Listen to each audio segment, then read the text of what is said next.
Alright lads, this is my Calibre Rake 2020 review. If you're probably just one of my friends just watching the video because it's me, well yeah, I'll save you the boringness and I'll just you can go away if you want, but this is for the people who actually want to know about the bike and everything. So yeah, let's get started.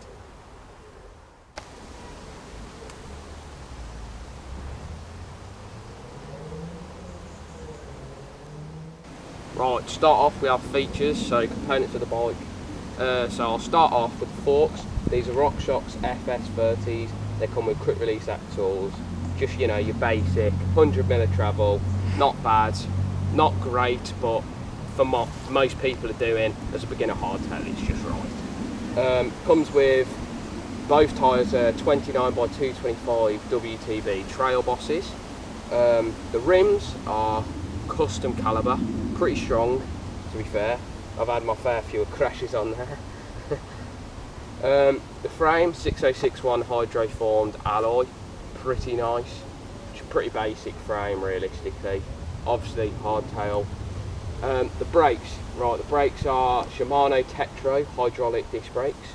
From my like 2 months of experience with them, absolutely perfect for me.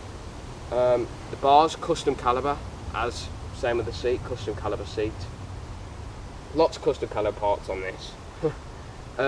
Drivetrain, it comes with a 2x9 drivetrain. The rear derailleur is a Shimano Acera, same with the shifters, but the left shifter is a Shimano Altus. Pedals, now I've had to change my pedals because the ones which come stock on the bike are absolutely bloody shocking. Slipping off the pedals all the time. Caused a couple of crashes for me. Yeah. Okay. Right.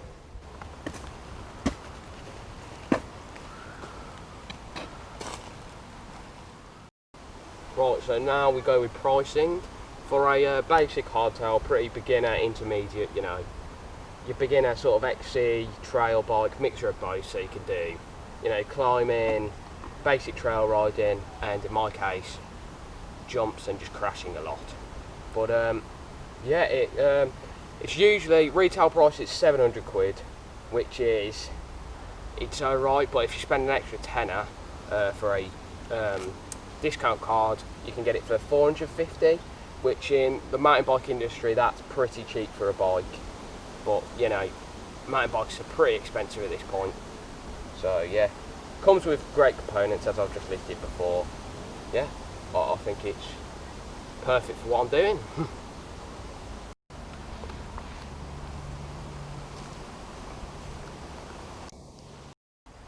Right, so advantages and disadvantages, if I can speak. Well, we'll start with the advantages because that's just the best thing. So, as a mountain biker, we all love stickers, and it comes with with the bike, it comes with a free RockShox sticker. Perfect for the frame. Bloody beautiful, mate. And this is a large frame, so yeah. More advantages are obviously the tyres. They're just the perfect position in between, like wide and skinny. Gives you a nice amount of grip and, you know, a nice amount of speed as well. Nice rolling, everything. The forks, however, they are 100mm of travel. They're still pretty nice forks, compress easily. No, they don't block up or nothing. However, they are coil forks. So if you're not a big fan of coil forks, then maybe this isn't the bike for you. However, the coil forks, good advantage of them, they come with rebound adjustment and lockout. So, you know, just your basic fork definitely helps a lot, especially the rebound, so you're not just bouncing all over the place, up and down all the time. Disadvantages, if you are getting it delivered to your house, like I did, the front brake hose, because it's just set up by some dudes from the shop. I'm not saying they're bad at setting bikes up, but it was a bit twisted and it just went round the fork the wrong way and everything. Definitely a big disadvantage, but I mean, what can you expect from just one person setting the bike up? Seat post, the saddle, it did comes locked tight and I haven't been able to loosen it or anything. So I mean, soon enough I'll have my dropper post on there, which brings me to an advantage. An advantage is just down there behind the well, by the chainstay, just behind the seat, there is a hole to route your dropper post into the frame. However, it's got to come down here and up rather than through the frame, so that's just more cables and therefore more sound. One more disadvantage is if you're in your first gear on the front and you're in like 9 or something on the back, loads of chain slap. So I've had to just make a bodge a chainstay protector on. Just shitty inner tube realistically. Yeah, I just had to bodge one of those on just to stop damaging my frame, because that was really annoying. Definitely quite a bit, but the chain slap on the front derailleur, which is also really annoying. However, if you are on 2 and a mid-range gear, no chain slap at all. Works perfectly for me and doesn't make any sound. Fair enough.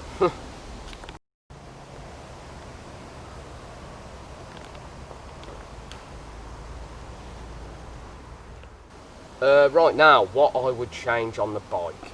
So I've only had this bike a couple months now, so I haven't really changed much except from the pedals, but that's just obvious because the previous pedals are absolutely bloody shocking, as I've said before, slipping all over the place. But what I'd probably change the bars because they're not very stylish. I'm a bit of a showboater with my what's it called, bike. I like a nice colourful bike, not nice design stickers and everything, but this just comes with a basic Calibre sign. There's not much rise on them. They're pretty wide, which is what I like. Next thing I change are the grips. They're not lock-on and they do come glued to your bars, which that is a big disadvantage. I do not like how they've glued them to the bars. They should be able to upgrade them without having to cut them off, which is really annoying. I'd probably change the RockShox decals, but that is just a preference of mine. Make them match the frame, as you know. Just basically just appearance wise. I'd definitely change the wide. I'd make a wider of a tyre, because 225 on the back, you're definitely not absorbing as much bumps as possible, and on a hard tyre you really need that, and especially with jumps. I just get a wider of the tyre, obviously for appearance, because wider tyres look absolutely bloody sexy, mate, and obviously for performance wise as well.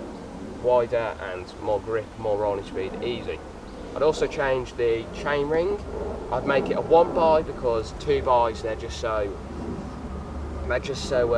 complicated. They just add so much more complexity to the bike. Also, there's much more which can go wrong with it, and chain slap.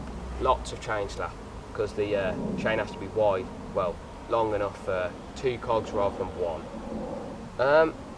I'd also probably change the bottom bracket, because it's one of those where it's not closed and it's really exposed to the elements, so it's definitely easily going to rust, and if you don't really take care of your bike, it's going to rust and it's just going to deteriorate as you go through riding in the winter, which is a big thing in the UK.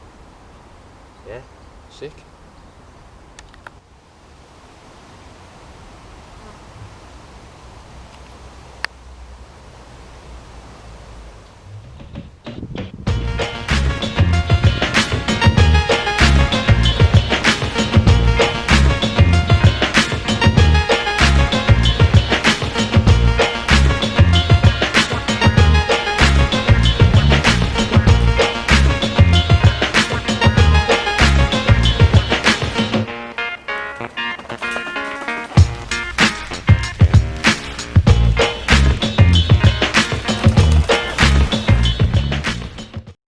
Right, so that was a few examples of what the bike can do, what it can handle. It's alright riding, but it's not like the trails. Couldn't get any clips of the trails, unfortunately. But yeah, all in all, I'd give it a good 8 out of 10, because class bike, really handles pretty much all trails well. You can get a XC on it, normal trail riding, enduro, and soon enough I'll be doing downhill on it at Stolecop. So yeah, that was the bike. Thanks for watching. Hope it helped you out and maybe helped you choose this bike. So yeah, thanks for watching. See ya.